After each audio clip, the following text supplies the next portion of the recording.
Assalamualaikum warahmatullahi wabarakatuh. Apa kabar anak-anak? Mudah-mudahan kalian selalu dalam lindungan Allah dan selalu dalam keadaan sehat walafiat. Seperti biasa, kali ini kita akan belajar tentang pendidikan agama Islam dan budi pekerti. Sebelum memulai, alangkah lebih baiknya kalau kita berdoa terlebih dahulu agar apa yang kita pelajari dapat bermanfaat dan mendapatkan berkah sehingga bisa bermanfaat untuk orang lain. Oke, berdoa mulai. Bismillahirrahmanirrahim. Rabbi zidni ilma warzuqni fahma birahmatika ya arhamar rahimin. Amin. Nah, anak-anak, sebelum memulai pembelajaran kali ini, Ibu ingatkan agar kalian sudah menyiapkan alat tulis kalian ya, karena kalian harus meresum materi yang Ibu sampaikan. Semangat belajar anak-anak. Nah, anak-anak, kali ini kita akan membahas tentang KD 3.11, memahami pelaksanaan sholat tarawih dan tadarus Al-Quran. Sholat tarawih. Pengertian sholat tarawih. Sholat tarawih dalam bahasa Arab adalah bentuk jamak dari tarwihatun yang berarti waktu sesaat untuk istirahat. Dinamakan demikian karena sahabat melaksanakannya dengan beristirahat setelah selesai setiap 4 rakaat. Sholat tarawih adalah sholat malam yang dilakukan setelah sholat isya hingga menjelang waktu subuh pada bulan Ramadan. Hukum melaksanakan sholat tarawih. Sholat tarawih hukumnya sunnah mu'akkad. Sunnah mu'akkad adalah sunnah yang sangat dianjurkan untuk dilaksanakan. Sholat tarawih boleh dikerjakan sendiri dan boleh dikerjakan secara berjamaah. Namun, lebih diutamakan untuk dikerjakan berjamaah di masjid.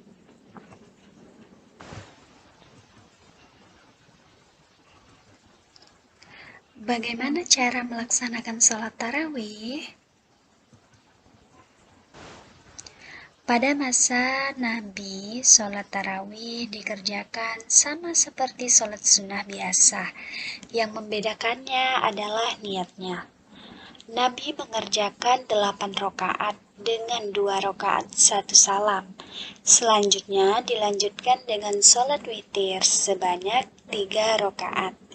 Pada masa Khalifah Umar bin Khattab, sholat tarawih dikerjakan sebanyak 20 rakaat. Dilaksanakan dengan 2 rakaat 1 kali salam, lalu ditambah dengan sholat witir 3 rakaat dengan 2 kali salam. Setelah sholat tarawih, hendaknya diteruskan dengan sholat witir. Sholat witir ini sangat diutamakan. Bilangan rakaatnya gasal atau ganjil. Boleh 1 atau 3, 5, 7, 9, dan 11. Nabi pernah mengatakan, sesungguhnya Allah itu witir atau esa dan suka kepada witir. Maka sholat witirlah wahai ahli Quran. Sholat tarawih memang indah dan menyenangkan. Begitu memasuki awal bulan, kaum muslimin laki-laki dan perempuan, orang tua, pemuda, dan anak-anak berduyun-duyun menuju masjid dan musola sambil menyandang sajadah dengan wajah gembira, segera melaksanakan sholat tarawih berjamaah.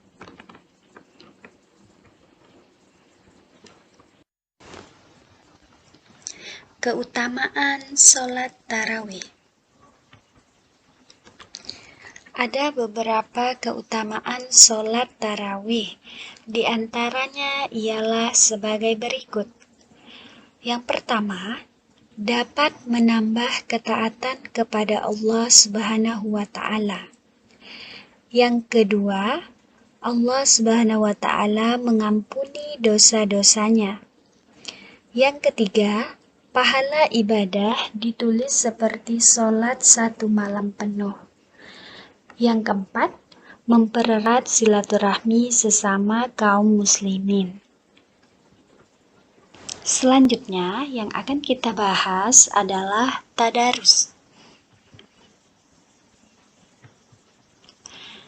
Tadarus berasal dari bahasa darasa, yang berarti mempelajari, menelaah, dan mengambil pelajaran. Tadarus Al-Quran berarti mempelajari Al-Quran. Kegiatan tadarus Al-Quran pada umumnya dilakukan di masjid atau di musola setelah melaksanakan sholat tarawih.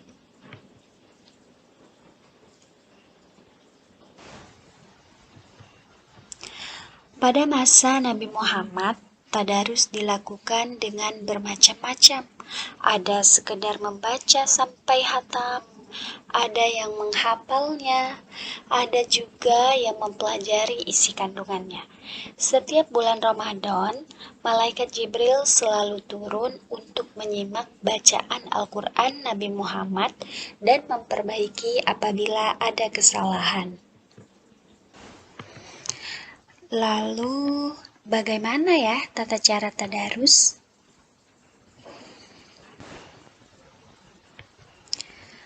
Membaca Al-Quran tidak sama seperti membaca kitab ataupun buku lainnya. Membaca Al-Quran hendaklah memperhatikan beberapa ketentuan sebagai berikut. Yang pertama, ketika akan membaca Al-Quran, hendaklah berwudu terlebih dahulu. Yang kedua, mengawalinya dengan membaca ta'awuz dan basmalah. Yang ketiga, di tempat yang bersih. Yang keempat, berbusana bersih dan menutup aurat dengan rapi. Yang kelima, dianjurkan menghadap kiblat. Yang keenam, membaca Al-Quran dengan tenang dan tidak tergesa-gesa. Yang ketujuh, membaca dengan suara sedang. Yang kedelapan, tidak berbicara dan bersenda gurau atau bercanda.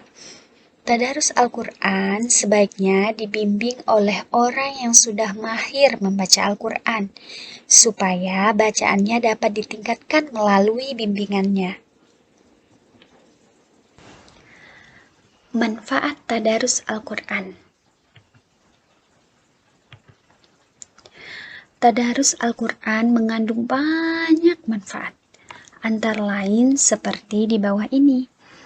Menumbuhkan kecintaan kepada Al-Quran, memperlancar membaca Al-Quran, terlatih membaca dan mencintai Al-Quran.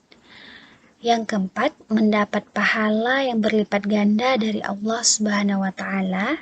Selanjutnya, memperoleh ilmu tentang Al-Quran dan memperoleh kasih sayang dan kebaikan dari Allah Subhanahu wa Ta'ala. Nah, itu tadi pembahasan dari pembelajaran kita kali ini. Ibu harapkan kalian dapat mengerti apa yang Ibu sampaikan. Dan sebelum Ibu tutup, Ibu ingin mengingatkan kalian tentang 3M. Memakai masker, mencuci tangan, dan menjaga jarak. Baiklah, kita tutup dengan membaca Alhamdulillahirrahmanirrahim. Dan Ibu akhiri, Assalamualaikum warahmatullahi wabarakatuh.